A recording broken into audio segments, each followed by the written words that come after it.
Hello दोस्तों, आप सभी का बहुत बहुत स्वागत है आपके अपने चैनल अपनी पाठशाला पर। और आज हम यूपी पुलिस कांस्टेबल, यूपी लेखपाल और ग्रुप डी के लिए हिस्ट्री की एक सीरीज चला रहे हैं, जिसमें हम इतिहास के बारे में थोड़ा जानते हुए सिंधु सभ्यता के बारे में आज पढ़ेंगे। तो देखिए दोस्तों, इतिहास का जो विभाजन किया गया है वो 3 भागों में किया गया है। पहला प्रागैतिहासिक काल, जिसे प्री हिस्टोरिक पीरियड कहते हैं। दूसरा आदि ऐतिहासिक काल, जिसे प्रोटो हिस्टोरिक पीरियड कहा जाता है। और तीसरा है इतिहास, जिसे हिस्टोरिक यानी हिस्ट्री हम कहते हैं। तो देखिए, प्रागैतिहासिक जो काल हुआ उसमें हमें घटनाओं का कोई विवरण नहीं मिला। दूसरा जो हुआ आद्य ऐतिहासिक काल, उसमें हमें विवरण तो मिला, यानी उस समय के जो व्यक्ति रहे होंगे तो उन्होंने हमें विवरण तो दिया, लेकिन वो पढ़ा नहीं जा सका। और तीसरा ऐतिहासिक, जिसके बारे में हमें लिखित प्रमाण मिले हैं और उन्हें आज हम पढ़ते हैं।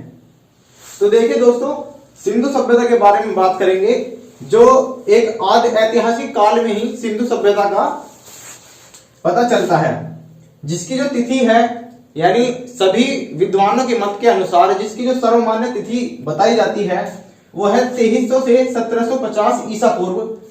और एक तिथि है आपकी 2400 से लेकर 1750 ईसा पूर्व।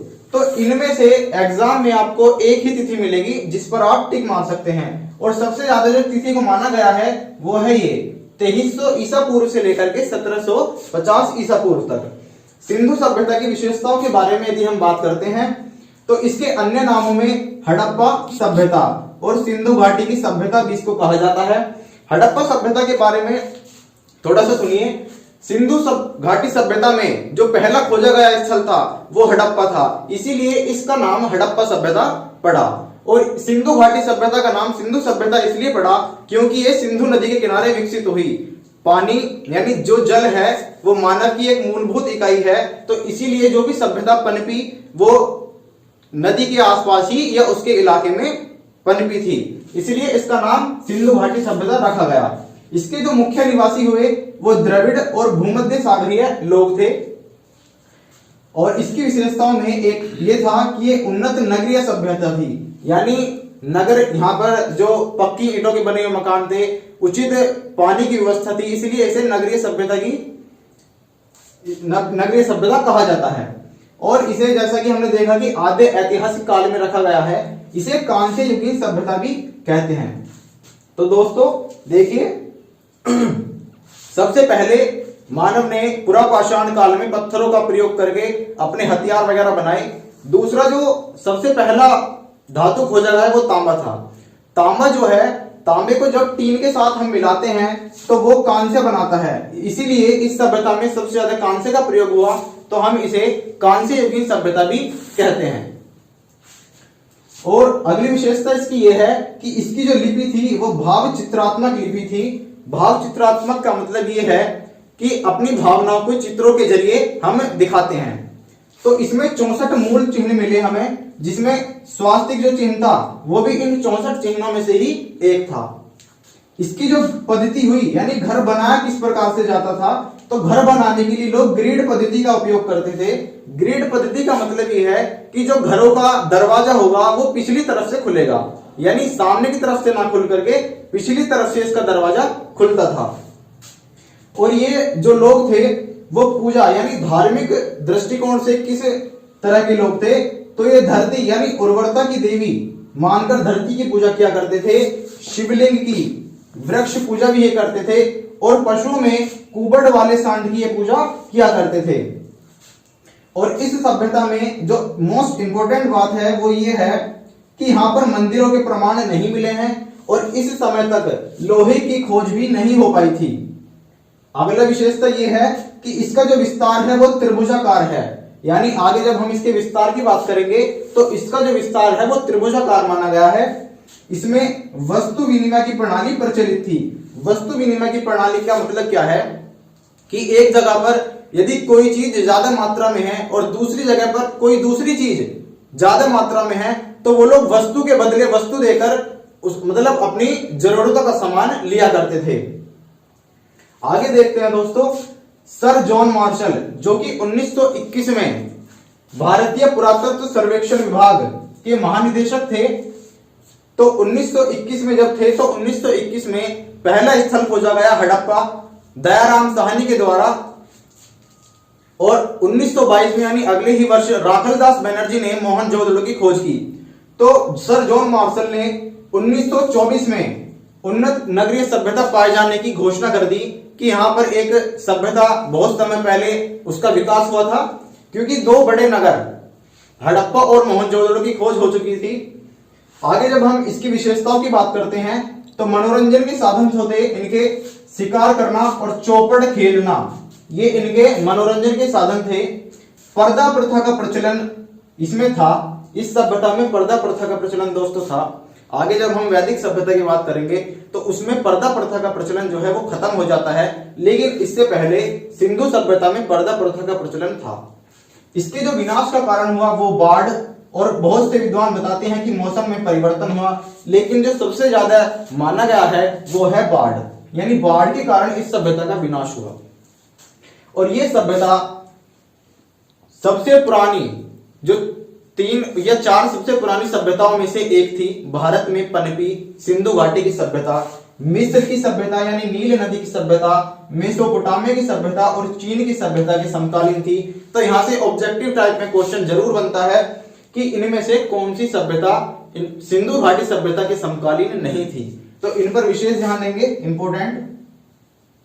और अगला जो पॉइंट है, यहां पर मातृ देवी की उपासना का जो प्रमाण मिलता है, इसलिए यह अनुमान लगाया जाता है कि इनका जो समाज था वो मातृ सत्तात्मक समाज हुआ होगा या रहा होगा। ठीक है दोस्तों, आगे बढ़ते हुए हम सिंधु घाटी सभ्यता के प्रमुख स्थलों की तरफ बढ़ते हैं। तो देखिए, प्रमुख स्थलों में जो सबसे पहले खोजा गया था 1921 में हड़प्पा, 1921 में दयाराम साहनी के द्वारा खोजा गया, जो कि रावी नदी के तट पर है पाकिस्तान में। तो हड़प्पा की खास बात क्या है कि इसमें दफन ताबूत मिले। देखिए, सिंधु घाटी सभ्यता में क्या है कि यहाँ पर शवों को दफनाने की प्रथा और जलाने की प्रथा दोनों ही थी। तो हड़प्पा के अंदर दफन ताबूत मिले, इससे पता चलता है कि यहाँ पर शवों को दफनाने की प्रथा थी। और हड़प्पा में जो मोहरें मिली उन पर एक श्रृंगी पशु, एक श्रृंगी का मतलब ये है कि एक सींग वाला पशु, जिसे आप यूनिकॉर्न के नाम से भी जानते हैं, उसका चित्रण हड़प्पा की मोहरों पर मिलता है। और वो हड़प्पा की मोहरें जो थी वो सैल खड़ी की बनी हुई होती थी, सैल खड़ी की बनी हुई होती थी। अगला है मोहनजोदड़ो, जो कि बहुत ज्यादा इंपॉर्टेंट है। मोहनजोदड़ो पाकिस्तान में सिंधु नदी के तट पर 1922 ईस्वी में राखलदास बनर्जी के द्वारा इसकी खोज करी गई। और ये सिंधु घाटी सभ्यता का सबसे बड़ा स्थल है। सबसे बड़ा स्नान घाट यहां पर मिला। कांसे की बनी हुई एक लड़की या नर्तकी की मूर्ति आप कह सकते हैं। मोहनजोदड़ो का जो अर्थ निकाला जाता है या अर्थ जो है उसका वो है मृतकों का टीला। जिस प्रकार से हड़प्पा में शवों को दफनाने की प्रथा थी, तो इसी प्रकार से मोहनजोदड़ो में शवों को जलाने की प्रथा थी। मोहनजोदड़ो से एक दाढ़ी वाले आदमी का एक मूर्ति मिली, और यह भारत का सबसे प्राचीन नगर था। भारत के आजाद होने से पहले मोहनजोदड़ो भारत का सबसे प्राचीन नगर था। उसके बाद तो भारत अलग हो गया, लेकिन भारत का सबसे प्राचीन नगर अगर हम कहेंगे तो वो मोहनजोदड़ो है। यहां से 3 मुख वाले देवता, जिन्हें हम पशुपतिनाथ भी कहते हैं, उनकी मूर्ति मिली, जिनके चारों ओर हाथी, गैंडा, भैंसा और चीता विराजमान है। देखिए दोस्तों, यहां से जरूर एक क्वेश्चन बनता है कि निम्न में से कौन पशुपतिनाथ के चारों ओर विराजमान नहीं है। तो यहां पर अधिकतर बार गाय का जिक्र मिलता है, तो गाय का सिंधु घाटी सभ्यता में कोई ज्यादा प्रमाण नहीं मिलता, तो इसे आप ध्यान रखेंगे। अगला जो स्थल है वो है लोथल, जो कि गुजरात के अहमदाबाद जिले में है, भोगवा नदी के तट पर, और इसकी खोज रंगनाथ राव ने की थी। लोथल सिंधु घाटी सभ्यता का बंदरगाह था। यहां पर मनके बनाने का कारखाना मिला है, और यहां पर चावल के प्रथम साक्ष्य है, बहुत ज्यादा इंपॉर्टेंट है। चावल के प्रथम साक्ष्य लोथल से ही प्राप्त हुए हैं। यहां पर डॉकयार्ड यानी समुद्री किनारा मिला, क्योंकि ये लोथल जो है वो गुजरात में है, तो इसलिए यहां पर समुद्री किनारा मिला। और अग्निकुंड लोथल से प्राप्त हुए हैं। अगली बात करते हैं कालीबंगन की। तो कालीबंगन जो है वो राजस्थान के हनुमानगढ़ जिले में है, घग्गर नदी के किनारे, और इसकी जो खोज है वो अमलानंद घोष के द्वारा की गई थी। कालीबंगन यानी काली और बंगन यानी काली चूड़ियां यहां से मिलती हैं। बंगन का मतलब अर्थ है जो है वो है चूड़ियां, तो काली चूड़ियां यहां से मिलती है। अग्निकुंड, कालीबंगन और लोथल दोनों से ही अग्निकुंड के प्रमाण मिलते हैं। जुते हुए खेत और नक्काशीदार ईंटों के जो साक्ष्य हैं, मोस्ट इंपोर्टेंट, वो आपका कालीबंगन से प्राप्त होते हैं। अगले स्थल की बात करें चनहुदड़ो, तो चनहुदड़ो सिंधु नदी के तट पर है और एनजी मजूमदार ने इसकी खोज की थी। एक जो अंग्रेजी जो उत्खनन करता है उनका नाम वो लिखें, मैके एनजी मजूमदार और मैके के द्वारा चनहुदड़ो की खोज की गई थी। यहां से लिपस्टिक, कंघी, काले लाइनर और मनके बनाने का कारखाना मिला। देखिए मनके बनाने का जो कारखाना है वो लोथल और चनहुदड़ो दोनों से ही मनके बनाने का कारखाना प्राप्त हुआ है। अग्निकुंड की बात करेंगे तो कालीबंगन और लोथल दोनों से ही अग्निकुंड के प्रमाण मिलते हैं। तो जितनी भी साज सामग्री थी यानी महिलाओं की जो सजने की जो सामग्री थी वो सभी चनहुदड़ो से प्राप्त हुई है। अगले स्थल की बात करेंगे, मोस्ट इंपोर्टेंट जो आपके लिए हो जाता है धोलावीरा, गुजरात का कच्छ जिला, लूनी नदी के तट पर जेपी जोशी और रविंद्र सिंह बिष्ट के द्वारा इसकी खोज की गई थी। इस बात को विशेष ध्यान रखें कि यहां पर उचित जल संचयन की प्रणाली थी।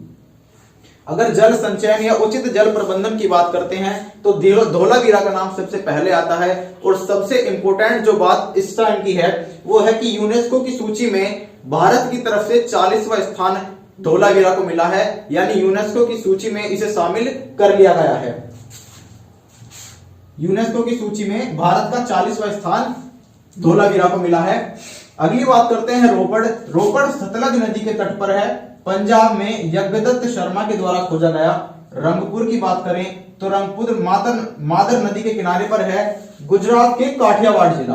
रंगपुर गुजरात के काठियावाड़ जिले में खोजा गया और रंगनाथ राव ने इसकी खोज की। रंगपुर रंगनाथ राव, याद करने में कोई ज्यादा कठिनाई नहीं होगी। बनमाली की बात करें तो बनमाली हरियाणा के हिसार जिले में है। नदी रंगोई नदी के तट पर बनमाली है और टेराकोटा का हल बनमाली से मिला है। कई जगह पर आपको बनावली भी मिलेगा। टेराकोटा का मतलब है सिंधु घाटी सभ्यता में पकी हुई मिट्टी को ही टेराकोटा कहा जाता था, तो उसका बना हुआ हल यहां पर मिला है। अगले बात करेंगे तो सुत कांगे डोर्ग जो कि दाश्क नदी के तट पर है और ओरेल स्टैन के द्वारा इसकी खोज की गई थी।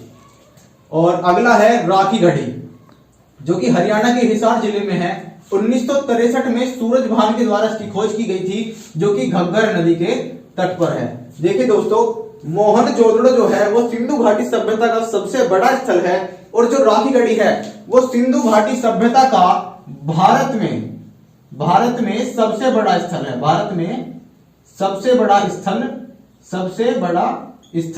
सिंधु घाटी सभ्यता का, और मोहनजोदड़ो सिंधु घाटी सभ्यता का सबसे बड़ा स्थल है। तो चलिए दोस्तों, बस सिंधु घाटी सभ्यता का विस्तार ही बचा है, उसे और देख लेते हैं।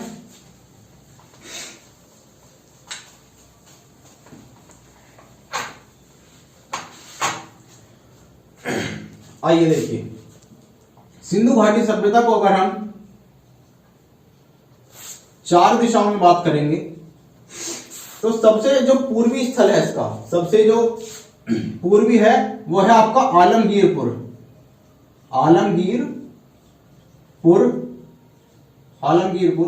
जो कि उत्तर प्रदेश में मेरठ में है। आलमगीरपुर जो है वो हिंडन नदी के तट पर है, हिंडन नदी। और अगर दक्षिणी की बात करें तो वो है दैमाबाद जो कि गोदावरी नदी के तट पर महाराष्ट्र में है।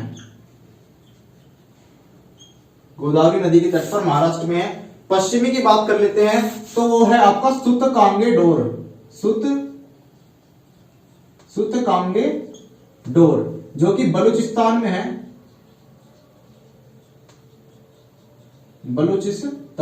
बलूचिस्तान जाना जाता है व्यापार के लिए, यानी सिंधु घाटी सभ्यता से यहां पर व्यापार होता था। आने जाने का काम जो था वो सिंधु घाटी सभ्यता से यहां पर व्यापार होता था। सुतकांगे डोर बलूचिस्तान, और ये है आपका दाश्क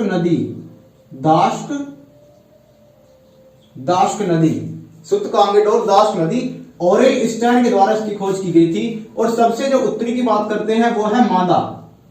मांदा ये अभी भी जम्मू कश्मीर में है। जम्मू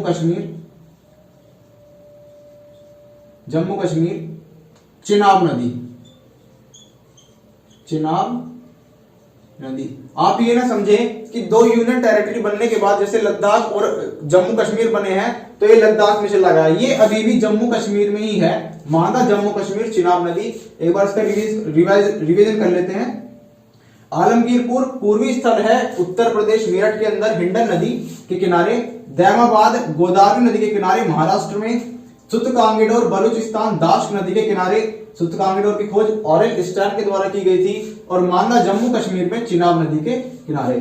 तो दोस्तों आई होप आपको वीडियो बहुत अच्छी लगी होगी। तो इसी तरह की और वीडियो देखने के लिए आप चैनल को सब्सक्राइब कर सकते हैं। मिलते हैं अगली वीडियो में।